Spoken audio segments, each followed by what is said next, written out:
cleanenergy.com/landowners. As harvest begins, we are reminded that a farmer's work doesn't stop once the crop is in the ground. Just as Farm Credit Illinois doesn't stop working for you after closing your loan, FCI cuts the cost of borrowing with no lender fees at closing and puts money back in member borrower pockets with annual cash patronage payments. We tip our hats to the farmers hard at work this harvest season and reflect on the year with gratitude for our cooperative members. Farm Credit Illinois wishes you a safe and bountiful fall. Visit farmcreditil.com to learn more about FCI's cooperative advantages.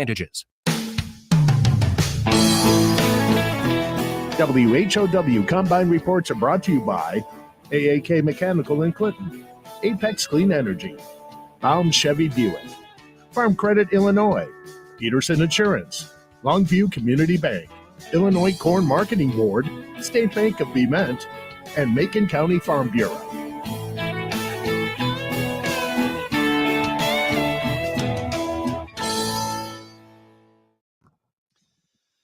News time is 11 minutes after 7 o'clock on this Thursday. Top of the morning from the newsroom of Regional Radio and DeWittDailyNews.com. I'm Seth Lawrence with this expanded 7 o'clock newscast brought to you by Baum Chevrolet Buick in Clinton, your Silverado headquarters, and brought to you by Connexus, providing fiber internet to Clinton. Learn more at DeWittDailyNews.com. We also stream to Facebook and YouTube on this Thursday.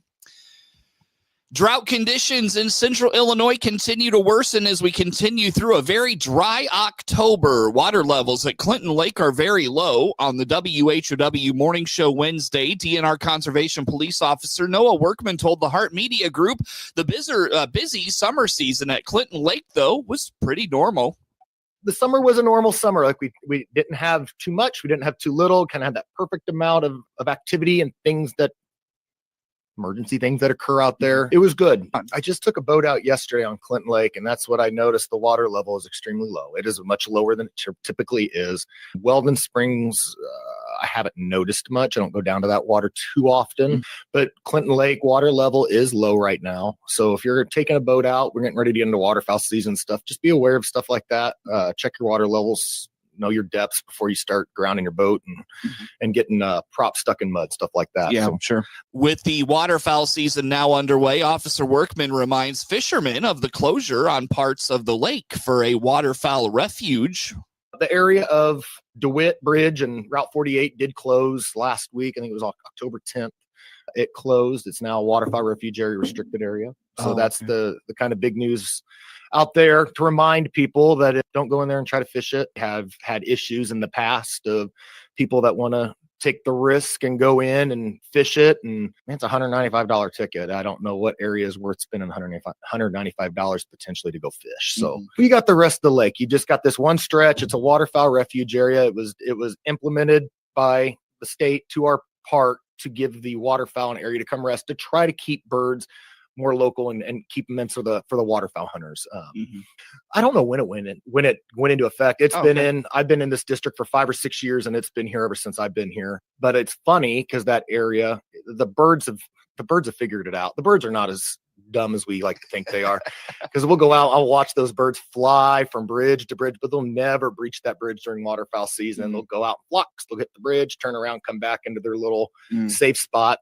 Given the dry weather of the last several weeks, many outdoorsmen have become concerned about diseases in deer, particularly EHD. Officer Workman has not been called about any potential EHD cases and says overall, the calls for potentially diseased deer have not been any higher than normal. So we've always had the CWD, which has primarily been up north. I have not had anything related to it down here. I have not heard of any EHD deer. We've had some calls to come check out some deer that appeared to be sick on people's property, and that's pretty typical and standard as for every year. But I've not had an abnormal amount of those calls or complaints. And in those situations, sometimes if we can get there fast enough, and if the biologist is going to be available quick enough, we'll remove the head and they can remove the brain stem, and that's how they test to see whether that deer had that disease or not. But that's really the only way they can determine whether that deer was sick with it or not. If it's just a matter of getting out there fast enough to get the head to the biologist so that the gland can be removed. Drought is typically what causes that. And so, yeah, the simple answer to that question is yes. I'm shocked that we haven't had as much of it with the drought, because I've had multiple people ask me, that's kind of been the question. Have you guys noticed any EHD? Yeah, any of that with this year with the drought? And I said, I've not had any more calls of dead deer on property than I've had in the past. So I would say good, but other people that are out in their private property and stuff like that, a lot more might have. The fall hunting season is in full swing with archery, deer season underway, waterfowl, and many more still to open over the next several weeks. We'll have more with Officer Workman next week on Regional Radio. A local financial coach is trying to expose common scams that people continue to fall for, especially the elderly. Connie Miller with the DeWitt Savings Bank indicates phishing emails are a form of scam that have been around for a while. However, now perpetrators are using AI to make them more convincing and fool more victims. She says to be wary of any emails or phone calls that you are not expecting. We're seeing AI generating phishing emails. So, in the old days, you'd get a phishing email and you could tell because the English wasn't correct and the logos were a little off and things like that. Well, when AI is creating the emails, they're a little more perfect. They look like the real thing. And it's harder to tell. So you have to be more wary and more careful. So if you get emails that you're not expecting, check them out. So like, for example, latest phishing emails, like we have one, it's a callback one where they tell you to call back. They'll say, call me back at this number. Maybe they're the bank or something like that. Look at the email, because if it's not the bank, you could be calling somewhere and they'll ask you a bunch of security questions, like, we need to verify your account. What was your mother's maiden name? What was this? What was that? So don't call back that number if you get something you don't expect.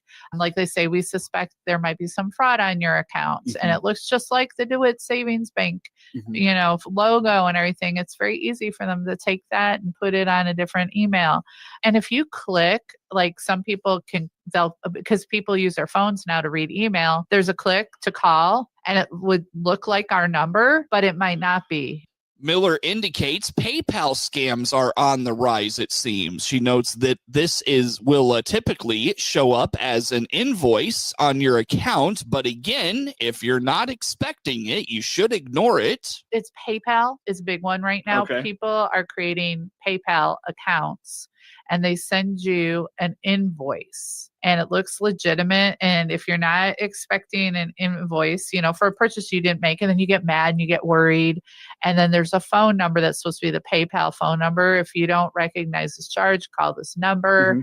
You call the number and it's not PayPal you're talking to. You think you are, but it's not. And then they'll ask you for identifying information to confirm your identity. And it will be things like your mother's maiden name, your last name, your address, all that stuff. So I know it's hard. Some people just don't want to do that. Right. But if you don't use your real information, if you make up information, and keep track of it.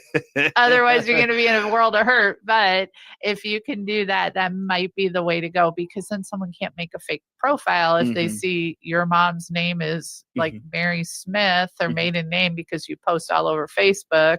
Debit cards being compromised is something Miller has been noticing recently as well. They believe the card numbers could be getting purchased off the dark web, which she mentions happens more often than it used to. We are seeing a lot of people's debit cards being compromised, and we don't necessarily know where it's coming from, like how they got your number. Sometimes they can get it on the dark web. They're sold on the dark web. And we think that might be happening more often than it used to because of all these security data breaches that have been happening. So they might get that, or they might create your card with your identity. So that if they can get your social security number and your information, like your name, your date of birth, your social security number, where you live, they can easily get credit in your name. So that's something that we've talked about before, that you can check your credit. A lot of people, they might go into Credit Karma and look and see if there's anything suspicious, but also there's annualcreditreport.com, and that's free. And you can look in there and see if anybody applied for credit in your name. So, and that's really important to check for your kids too. While it may seem like getting scammed is inevitable with the development of technology, Miller believes all hope is not lost, especially when you are being proactive. And, some steps you can take to be proactive. You can put alerts on your card. All of my cards, I have every single transaction shows up as a text or an email. The one thing to be wary of is if you're doing like a gas purchase, it might show up as $1. So that's a little confusing, but that will let you know, oh yeah, I did use my card here. This automatic payment is coming out on my account. So you can it sort of jogs your memory, or you can confirm, but you might see something that's out of the ordinary. That's when you call your bank. Call right away. There's a number on the back of the cards. You can call that number and talk to somebody there and check to make sure what was charged on your account. Scammers are constantly developing new methods to take advantage of people, which is why it is important to always keep up with your accounts and be vigilant for suspicious activity. It is homecoming week in Farmer City, and Blue Ridge schools begin the homecoming celebrations before the school week even starts. On the WHOW Morning Show Wednesday, Superintendent Ryan Payton told the Hart Media Group they crowned their homecoming court on Sunday night so they can hold that title all week long. Also part of homecoming week is the induction of a community member into the Blue Ridge Wall of Fame. We kick off typically with a coronation on on Sunday night. And so we kind of crown our king and queen and those things. So they kind of reign over the week. And then it's awesome too. We also annually recognize a Blue Ridge, what we call Wall of Fame inductee. And so, that's somebody that has been very meaningful and provide a lot of opportunity for our district in some way, shape, or form. And this year we're recognizing Shari Eubank, and Shari was a teacher and a drama teacher as well, ELA teacher. And so just had a significant impact on many, many lives. Still today, subs in our district and support students. And so just really has made quite an impact on our school district. Friday's homecoming parade will be a highlight, just as it is every year. Payton says it's one of the biggest parades in town and hopes everyone sticks around after for food trucks and fellowship. It's one of the biggest parades that we have in town. So it's a fun event. It'll kick off around 4:00. We start here at the high school, kind of makes its way down John Street, out onto 54, and then downtown where it kind of ends.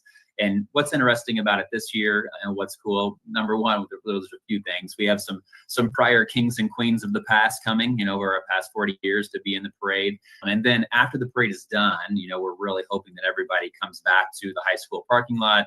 We're going to have some food trucks. We're going to have some yard games, just an opportunity to have some fellowship, connect, with alumni. And we're looking forward to that. Blue Ridge High School's outdoor athletic facilities have received a facelift over the last several months, and Payton is excited to show that off to families and alumni attending this week's homecoming game against Meridian.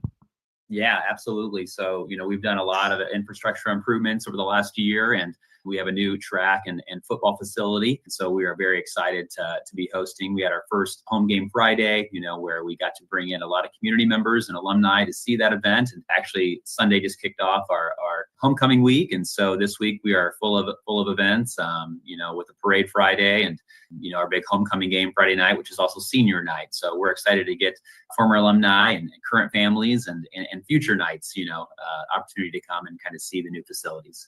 Learn more about the homecoming celebrations taking place throughout Farmer City by visiting BlueRidge18.org or finding Blue Ridge at CUSD18 on Facebook. News time is 24 minutes after 7 o'clock on this Thursday. We'll wrap things up coming up on the WHOW Morning Show. Experience the power of better connection with Connexus Fiber Internet. Connexus delivers ultra-fast, reliable speeds to keep you connected at the speed of life. Whether you're working from home, streaming your favorite shows, or gaming with your friends, Connexus has you covered. Say goodbye to buffering and dropped calls and say hello to fiber fast internet. Ready to upgrade your connection? Sign up today by clicking the Connexus icon at DeWittDailyNews.com. Nothing connects us like Connexus. Closeout time is here for a new Chevrolet. This is Scott Baum from Baum Chevrolet Buick in Clinton and Farmer City. Yes, we have a good selection of 25 Silverados remaining in regular and crew cab models with gas or diesel engines. Some with utility beds and dual roof wheels. Also see our remaining Colorados, Trailblazers, even our full-size Suburban and Tahoes, all priced to move out. See our 25 inventory today at BaumChevyBuick.com, right from the start. News time, 25 minutes after 7 o'clock on this Thursday. Again, I'm Seth Lawrence with the folks today for this expanded local newscast. Is there a rural cemetery in your area that has been abandoned or neglected? A new state program can help. It's called the Illinois Cemetery Relief Grant, says Denise Bullocks with the Illinois Department of Financial and Professional Regulation. So basically the requirements for these cemeteries will be for units of local government and they will need to submit proof that the individual submitting the application has the authority to do so. While not-for-profits will need to submit proof of their not-for-profit status. Additionally, entities applying for the grants who do not own the cemetery must also obtain permission from the cemetery owner in order to get the work done. And applicants also must meet a series of eligibility criteria, including having a federal employer identification number and being in good standings with the Illinois Secretary of State. We have a complete eligibility form that can be found on our website. Our website is idfpr.illinois.gov. And they can find everything on that website. There's a banner at the top, and all they have to do is click on that, and that will show them everything, then give them all the tools that they need to apply for the grant. The grant deadline is October 24th, and again, the website is idfpr.illinois.gov, idfpr.illinois.gov. The National FFA Convention is weeks away. FFA members from Illinois are in the running for several big awards, says Sean Welch, Associate Director of Student Recognition for the Illinois FFA Center. We were very fortunate to have 3 National Star finalists this year. Of the 4 different categories, each of those categories have 4 finalists named. Illinois was able to have 3 of those, and looking back through some of the records, that is the first time in history that Illinois has ever had that many.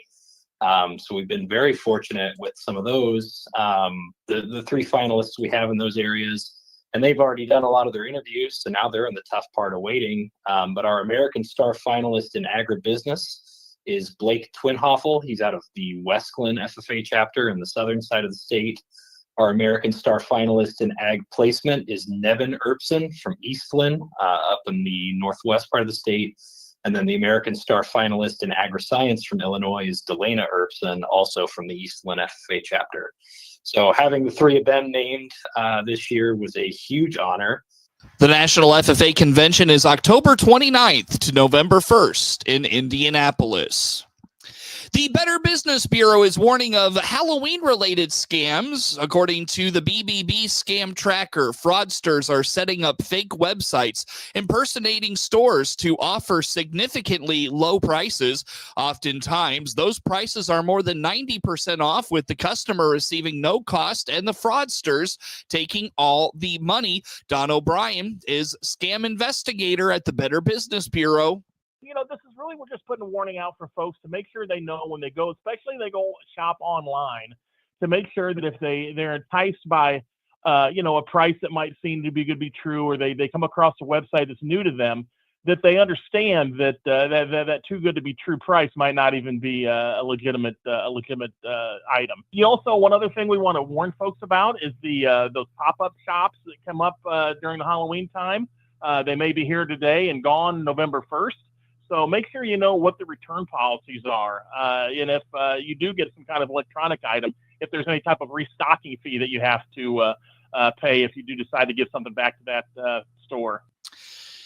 One tip to avoid the online costume scam: research before you buy and avoid the too good to be true scams. And again, check Google reviews. O'Brien says oftentimes someone will leave a review encouraging others to avoid the company. Just short of 7:30 on this Thursday. Coverage of news today brought to you by Baum Chevrolet Buick in Clinton, your Silverado headquarters, and brought to you by Connexus, providing fiber internet in Clinton. Learn more at DeWittDailyNews.com. Network News is now. Republicans and Democrats in large numbers for the ongoing government shutdown.